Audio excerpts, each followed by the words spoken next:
Hello everyone, this is Ram Bishnoi and you watching geography गुरु। जैसा कि आप अपनी स्क्रीन पर देख पा रहे हैं, आज हम डिस्कस करेंगे क्लास 10th इंग्लिश की वर्कशीट नंबर 1 को, जो कि हमारी 6 जुलाई 2021 की वर्कशीट रहेगी। इस वर्कशीट में हम बेसिक कंसेप्ट डिस्कस करने वाले हैं। पूरा जो हमारा जुलाई रहेगा, उस कंप्लीट जुलाई में हमारी जितनी भी वर्कशीट आने वाली है किसी भी सब्जेक्ट की, उसमें हम बेसिक कंसेप्ट डिस्कस करेंगे। ओके, इस वर्कशीट में हम डिस्कस करेंगे रिलेटिव प्रोनाउंस के बारे में। ये वर्कशीट मैं पहले लास्ट वीक भी पब्लिश कर चुका हूं। तो चलिए देखते हैं इस वर्कशीट में क्या। सबसे पहले तो हमें ये समझना है कि रिलेटिव प्रोनाउंस होते क्या है। ओके, नाउन पता आपको, यानी कि किसी भी व्यक्ति का, वस्तु का, स्थान का नाम है, उसको हम नाउन बोलते हैं। Okay, the name of any person, place, thing etcetera is known as noun. अब प्रोनाउन क्या होते हैं? प्रोनाउन होते हैं जो नाउन की जगह पे आते हैं, उनको हम प्रोनाउन बोलते हैं ना। जैसे Ram is a good boy and he is very intelligent. यहाँ पे राम जो हमने यूज़ किया फर्स्ट सेंटेंस में, वो क्या है? वो नाउन है। ओके, किसी व्यक्ति का नाम है। उसके बाद ही इज़ वेरी इंटेलिजेंट, यहाँ पे राम की जगह ही यूज़ किया, तो वो क्या हो गया? वो हमारा प्रोनाउन हो गया। यानी हिंदी में संज्ञा और प्रोनाउन है वो सर्वनाम हो जाता है। रिलेटिव प्रोनाउन क्या है, इसको हमें समझना।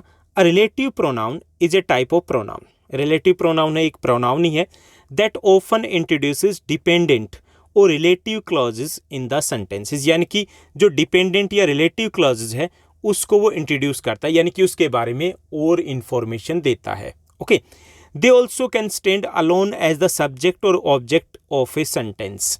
ये किसी भी सेंटेंस में एज ए सब्जेक्ट या ऑब्जेक्ट अलग भी आ सकते हैं, लेकिन जनरली जो रिलेटिव प्रोनाउन होते हैं वो क्लॉजेज, जो डिपेंडेंट क्लॉजेज है, उसको इंट्रोड्यूस करते हैं, यानी कि हमें फर्दर इंफॉर्मेशन देते हैं। ओके, अब यहाँ पर भी आपको इतना अगर क्लियर नहीं हुआ तो हमें काफ़ी सारे एग्जांपल्स दिए गए जिनके थ्रू हम इसको समझने की कोशिश करेंगे।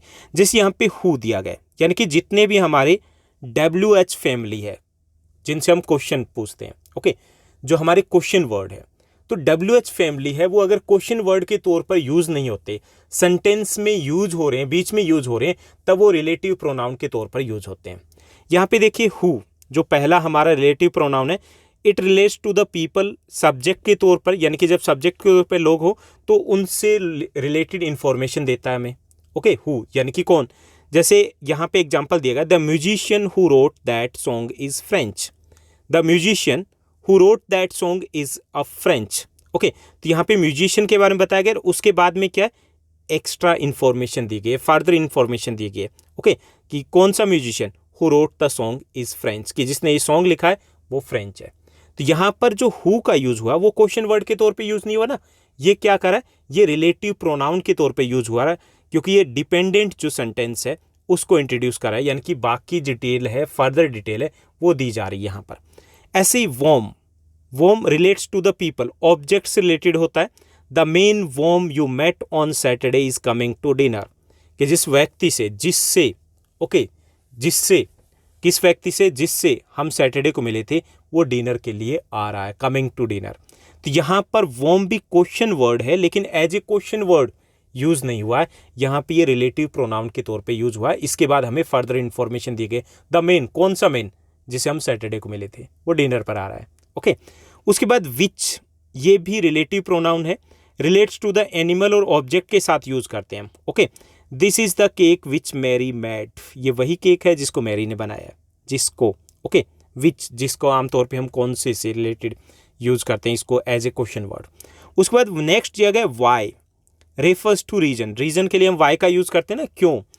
Do you know the reason why the market is close today. Do you know the reason, यहाँ पे वाई है, ये as a question word use नहीं है, यहाँ पे रिलेटिव प्रोनाउन के तौर पे यूज किया गया। Do you know the reason why the market is close today, आज मार्केट क्यों बंद है। तो यहाँ पर वाई का यूज किया गया रिलेटिव प्रोनाउन के तौर पर। ऐसे ही वेन का यूज करते हैं, रेफर्स टू टाइम, वेन मतलब कब या जब के तौर पे हम यूज करते हैं, ये टाइम को रेफर करता है। The day when the concert take place is Saturday, जिस दिन कंसर्ट होना है उस दिन सैटरडे है। वेन, जिस दिन। ओके, तो ये टाइम बता रहा है, कब, सैटरडे को। उसके बाद वेयर का यूज किया गया, कहाँ, यानी कि ये प्लेस से रिलेटेड होता है ना, वेयर प्लेस से रिलेटेड होता है। So this is the house where my son was born, ये वो घर है जहाँ पर मेरे बेटे का जन्म हुआ है। तो यहाँ पे this is the house where, जहाँ, तो ये वेयर किसके साथ, किस लिए और किसके साथ यूज हुआ, ये प्लेस के लिए यूज हुआ है। ओके, ऐसे हुज, किसका, refers to the position, position होता है कि ये किसका है, उसके लिए हम हुज का यूज करते हैं। The boy whose phone just rang should stand up, कि जिसका अभी अभी फ़ोन की घंटी बजी है वो एक बार खड़े हो जाइए। Whose bag is this, whose bench is this, whose seat is this, use करते हैं ना हुज। तो यहाँ पे हुज अगर क्वेश्चन के तौर पे यूज़ किया जाता है तब तो वो क्वेश्चन वर्ड है, लेकिन यहाँ पर ये रिलेटिव प्रोनाउन के तौर पे यूज़ किया गया है। ओके, ऐसा नहीं पूछा गया कि whose boy, whose bag is this, okay, whose phone is this. अगर ऐसा पूछा जाता तो क्वेश्चन वर्ड हो जाता। यहाँ पे ये कनेक्ट कर रहा है, द बॉय के बारे में हमें फर्दर इन्फॉर्मेशन दे रहा है। ओके, डिपेंडेंट जो सेंटेंसेज है उसको इंट्रोड्यूस कर रहा है, तो यहाँ पे ये रिलेटिव प्रोनाउन है। ऐसी दैट, यानी कि ये सारे डब्ल्यू फैमिली आ गई। उसके बाद दैट जो है ये relates to the people, animal और थिंग्स, उनसे रिलेटेड हम जो सेंटेंस है उसमें हम यूज़ करते हैं।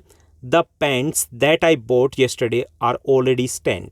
ओके, तो यहाँ पे दैट क्या है, ये उन पैंट्स के बारे में फर्दर इंफॉर्मेशन दे रहा है।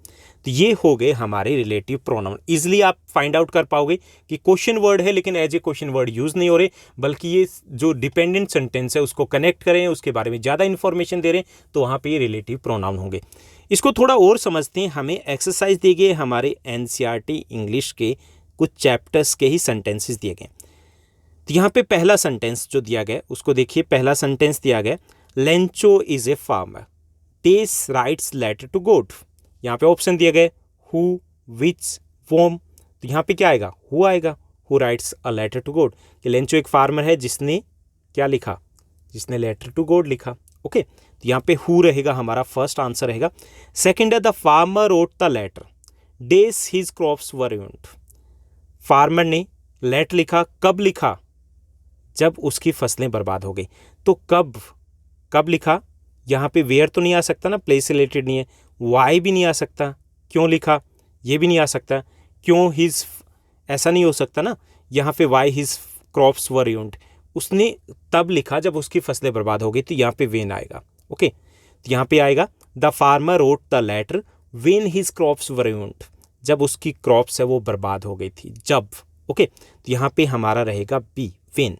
उसके बाद थर्ड है अपार्थिड इज ए पॉलिटिकल सिस्टम। अपार्थिड क्या होता है, रंग भेद की नीति होती है, कलर के बेस पे भेदभाव किया जाता है, जो अफ्रीका में कॉमन थी। ओके, इसके बारे में हम सेकंड चैप्टर में डिस्कस करेंगे, हम ऑलरेडी वो चैप्टर पब्लिश कर चुके हैं। तो उसमें हमने डिस्कस किया था apartheid is a political system that separates people according to their race, जो लोगों को उसकी प्रजाति, रेस के आधार पर अलग करती है। तो यहाँ पे वेन तो नहीं आ सकता ना, हु भी नहीं आ सकता, देट आएगा। ओके, तो हमारा आंसर रहेगा सी, दैट। उसके बाद हमारा फोर्थ है hailstones are small balls of ice that fall like the rain. Okay, hailstones क्या होते हैं, स्मॉल बॉल्स ऑफ आइस होते हैं, दैट फॉल्स लाइक रेन, जो बारिश की तरह गिरते हैं। तो यहाँ पे दैट का यूज होगा, क्योंकि वेयर भी नहीं आ सकता और हु भी नहीं हो सकता। तो यहाँ पर हमारा रहेगा बी, आंसर रहेगा B, that. Fifth, Pretoria South Africa की कैपिटल है, जिसके बारे में हम सेकंड चैप्टर में डिस्कस कर चुके हैं। Pretoria was the place days the inauguration ceremony took place, when और वेयर। अब प्लेस है, प्लेस के साथ क्या आएगा, वेयर। ओके, वेन तो टाइम के साथ आता है, तो यहाँ पे वेयर का यूज करेंगे। Pretoria was the place where the inauguration ceremony took place, जहाँ पर इनोग्रेशन सेरेमनी होती है। सिक्स्थ जो हमारा सेंटेंस दिया गया, the man days I trusted cheated me, whom I trusted cheated me. ये पर्सन के साथ आता है और कब आता है, एज ए ऑब्जेक्ट के साथ आता है। तो the man as a object use किया गया, the man whom I trusted cheated me, क्योंकि यहाँ पे आई क्या है, ये सब्जेक्ट है, और द मैन क्या है, ये ऑब्जेक्ट है, तो उसके साथ वोम का यूज करेंगे, जैसा कि हमने ऊपर डिस्कस किया था। उसके बाद सेवंथ जो हमारा सेंटेंस दिया गया, Lencho prayed to God whose eyes sees into our mind, कि भगवान से प्रेयर करता है जिसकी आंखें हमारे मन को पढ़ लेती है। ओके, तो ये हमारा सेवंथ रहेगा, सेवंथ में हुज रहेगा। उसके बाद नेक्स्ट जो हमारा सेंटेंस है उसको हम देखते हैं। नेक्स्ट हमारा सेंटेंस यहाँ पर रहेगा एट्थ हमारा सेंटेंस दिया गया, a storm in days hailstones fall is a hailstorm. Okay, a storm in which, a storm जिसमें हेलस्टोन्स गिरते हैं उसको हम हेलस्टॉर्म बोलते हैं, तो यहाँ पे विच रहेगा। उसके बाद नाइन्थ है that was the reason, that was the reason, reason है तो उसके साथ क्या आएगा, वाई आएगा। Okay, that was the reason why Lencho said rain drops were like new coins, इसलिए लेंचो ने कहा कि ये न्यू कॉइन्स की तरह है। ओके, चैप्टर बड़ा इंटरेस्टिंग है हमारा ये लेटर टू गॉड, जो हम ऑलरेडी डिस्कस कर चुके हैं, जिसका लिंक आपको डिस्क्रिप्शन बॉक्स में मिल जाएगा। उसके बाद 10th जो हमारा रहेगा sentence, this is the place डेस वास्को डा गामा लैंडेड, कि वही जगह है जहाँ पर वास्को डी गामा ने लैंड किया था। तो यहाँ पे प्लेस है, प्लेस रिलेटेड क्या रहेगा, where, this is the place where Vasco da Gama landed, जहाँ पर वास्को डी गामा सबसे पहले पहुँचे थे। तो ये थी हमारी आज की बेहद आसान सी वर्कशीट। उम्मीद करता हूँ आपको बेहद अच्छे तरीके से समझ में आएगा। अगर आपको सारे कंसेप्ट क्लियर हो गए हैं, अच्छे समझ में आए, तो इस वीडियो को लाइक और शेयर करना मत भूलिएगा। आपका क्लास 10th इंग्लिश का और क्लास 10th सोशल साइंस का जीनियस बैच में सारे चैप्टर, मोस्टली चैप्टर्स आपके हो चुके हैं, जिसका लिंक आपको डिस्क्रिप्शन बॉक्स में मिल जाएगा। अगर अभी तक आपने उन वीडियोज़ को नहीं देखा तो देख लीजिएगा, क्योंकि आपके कंसेप्ट बहुत अच्छे तरीके से हमने वहाँ पर डिस्कस किया। आज की इस वीडियो में बस इतना ही। Thank you, bye bye, have a nice day. मिलते हैं नेक्स्ट वीडियो में।